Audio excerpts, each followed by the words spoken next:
Well, goodness, but look at you. Such an array of notoriety. I am simultaneously both enchanted and repelled by the lot of you.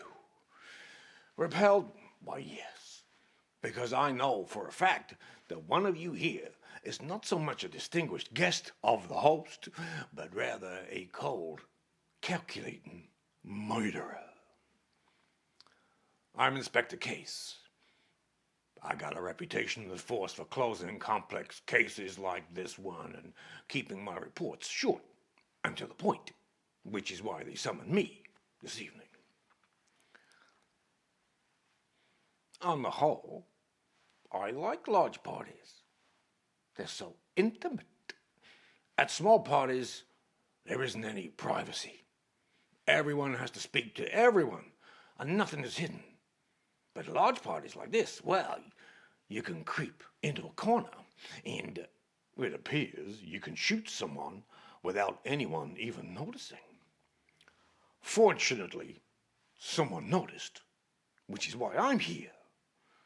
What's more surprising, though, is that all of you are still here, too. I've not even had to make arrangements to keep you here.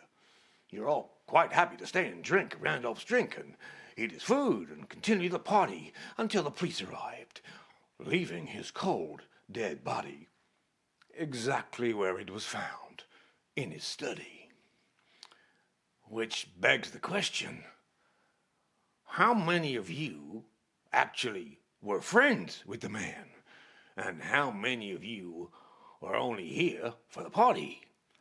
Because it seems to me that no one appears particularly bothered by his death. Which leaves me wondering, not just who did it, but how Randolph has remained alive for so long. My guess is it helps being wealthy. And Randolph wasn't shy about showing it, these grand parties of his being a case in point. So the questions in my mind currently are, which of you cold-hearted guests killed him? And why? Was it a spur-of-the-moment thing? Or something you've been planning for some time? As to how he was killed, well, this seems to me like one of those locked room cases you read about in crime novels. A smoking gun left on his desk, the patio doors locked, the door to the room itself closed, and the murderer nowhere in sight. All that I can tell you is that he didn't shoot himself. No one shoots themselves in the chest. So I come back to his guests. If we can establish motive and opportunity, then I can close the case.